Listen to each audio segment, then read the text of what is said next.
तापत्रय विनाशाय श्रीकृष्णाय वयं नमः।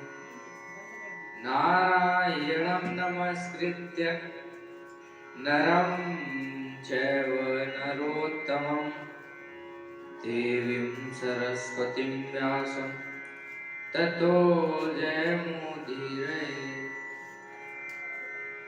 परम मंगलमयी परात्पर अखिलेश्वर अकारण करुणावरुणालय भक्तवांछा कल्पतरु भगवान श्याम सुंदर नंद जी के प्रिय माँ यशोदा जी के लाडले बाल कृष्ण लाल की शब्द में प्रतिमूर्ति श्रीमद् भागवत महापुराण, जो परमहंसों की पावन संहिता, अज्ञानी को ज्ञान, धनहीन को धन, भक्तों को भक्ति और मुमुक्षुओं को मुक्ति प्रदान करने वाली ये रसमय साप्ताहिक कथा, जो आज आपके ग्राम में माँ गंगा का स्वरूप धारण करके प्रवाहित होने जा रहे हैं। गुलाब के समान जिसके सुंदर सुंदर गाल है, कमल के समान जिसके नेत्र, मेघ के समान जिसका सांवला सलोना स्वरूप है, उसी परमात्मा की कथा में अर्थात लीला श्री राधा रानी जी की कृपा भी छाई हुई है, तो उन्हें हम प्रणाम करेंगे। और श्रोताओं में मर्मज्ञ पवन पुत्र हनुमान जी को भी हम प्रणाम करेंगे, और आप सभी के हृदय में विराजमान परमात्मा को भी हम प्रणाम करें। तो हमने जहां अपनी कथा को विराम दिया था, वहीं से आज अपनी वाणी को प्रारंभ करते हैं। तो आत्मदेव की समस्या को सुनकर उस सन्यासी महात्मा का हृदय पिघल गया। संत हृदय नवनीत समाना, उनके हृदय में करुणा प्रकट हो गई। और जब आत्मदेव के मस्तक पर देखा, क्योंकि आत्मदेव पुत्र के लिए रो रहे थे, पुत्र प्राप्ति, तो मस्तक पर देखा तो आत्मदेव से कहने लगे, प्रभु मैं आपके प्रारब्ध को देख पा रहा हूं, तो आपके भाग्य में सप्त जन्मावधि तव पुत्रो नैव च नैव च। आप इस जन्म में पुत्र की बात कर रहे हैं, आपको 7 जन्म तक पुत्र नहीं प्राप्त, पुत्र की प्राप्ति नहीं हुई। अब जैसे ही आत्मदेव सुने, इनका रोना 4 गुना बढ़ गया।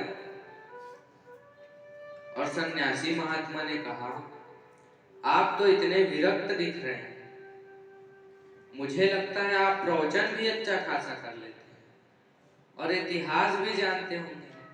आपने देखा है, पढ़ा है कि राजा सगर के 60,000 पुत्र थे, तो भी उन्हें सुख की प्राप्ति नहीं हुई। राजा अंग थे, उनके पुत्रों ने उन्हें घर ही से भगा दिया, आखिरी में उनको घर छोड़कर भागना ही पड़ा।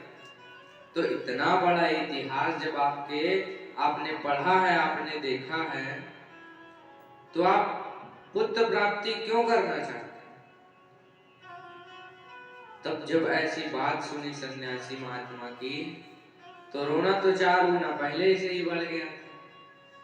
कहने लगे, आप क्या जानो, आप तो सन्यासी हो, पुत्र सुख क्या होता है, गृहस्थ जीवन क्या होता है। आप मुझे बोल रहे हैं कि आप सन्यासी बन जाओ। आप क्या जानो कि जिस घर में पुत्र होता है वह स्वर्ग के समान होता है। अब तो आपको बलपूर्वक पुत्र देना ही पड़ेगा, नहीं तो आपके चरणों में सिर पटक पटक कर अपने प्राण त्याग देंगे और आपको ब्रह्म हत्या का पाप लगे। अब सन्यासी सोचने लगे, न मैंने कुछ किया न धरा, मैं बस समझाने को गया था भाई। अब ये तो बोल रहे हैं मुझे पुत्र चाहिए ही, नहीं तो अपने प्राण त्याग दूंगा। तो ऐसा कहकर सन्यासी महात्मा अपने सिर को जाने लगे कि अब तो देना ही पड़ेगा, क्योंकि रावण को उसकी पत्नी मंदोदरी ने समझाया, उसके भाई विभीषण ने समझाया, कुंभकर्ण ने समझाया, पर विनाश काले विपरीत बुद्धि, जिसका विनाश आ जाता है उसको कुछ समझ नहीं आता। उसी प्रकार से भी आत्मदेव हो चुके। तब सन्यासी महात्मा ने कहा कि अब तो ये समझने वाले नहीं है, तो अपने झोली से एक फल निकाला और भगवान का नाम लिया और आत्मदेव को दे दिया और छोटा सा नियम बताया, सत्यम शौचम दयादान मेक भक्तम तु भोजनम वर्षावधि स्त्रिया कार्य तेन पुत्रोति निर्मल। उन सन्यासी महात्मा ने कहा कि जाना घर और अपने भार्या को यह फल खिला दे, इससे तुम्हें बड़ा निर्मल पुत्र प्राप्त हो, ज्ञानी जो तुम्हारा नाम रोशन करे। पर अपनी भार्या से कह देना कि वो 1 साल तक पवित्र रहे, 1 साल तक सत्य बोले और 1 साल तक एक समय ही भोजन करे। अब धुंधली तो कभी झूठ बोले बिना रहती ही नहीं, अब भोजन एक टाइम क्या हमारा 3 टाइम करती और कभी पवित्र तो रहती ही नहीं थी। तो आत्मदेव जैसे छोटा सा बच्चा उछल, कुछ उसे दे दो पैसे वैसे मांग रहा तो उछलते उछलते मस्त घर जाते, उसी प्रकार आत्मदेव उछलते उछलते कूदते घर गए और अपने घर के पास गए तो धुंधली को चिल्लाने लगे, अरे ओ भाग्यवान बाहर तो आओ, देखो मैं तुम्हारे लिए क्या लाया। अब धुंधली तो पहले से ही लालची थी, जिस दुकान में जाती ये चाहिए मेरे को, झुमके चाहिए मतलब चाहिए, तो लालची तो थी। अब उसके मन में लालच आया कि आज मेरे पति वन से आए हैं तो जरूर ही मेरे लिए कुछ ना कुछ लाए होंगे, तो दौड़ती चीखती चिल्लाती वो भी बाहर आई।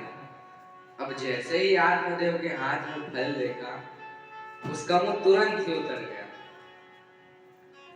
और अपने पति देव से कहने लगी कि आप इतना तेज चीख रहे थे जैसे मेरे लिए कुछ अनमोल वस्तु लाई हो, लेकिन ये फल ला, क्या आज तक मैंने फल नहीं खाया? तो आत्मदेव कहते हैं ये ऐसा वैसा फल नहीं है, इससे तुम्हें पुत्र की प्राप्ति होगी, वो भी ऐसा वैसा पुत्र नहीं, ज्ञानी और निर्मल पुत्र की प्राप्ति होगी। ऐसा कहकर आत्मदेव जी बाहर चले गए कि तुम इस फल को पा लेना भाई, तुम्हें पुत्र की प्राप्ति होगी। अब धुंधली का तो स्वभाव ही था क्रूर, तर्क वितर्क करने लगी और अपने पड़ोसन सखी के पास गई और जोर जोर से रोने लगी। वो पड़ोसन कहती है, क्या तुम्हारे पति ने आज तुम्हें मारा कि तुम्हें डांटा?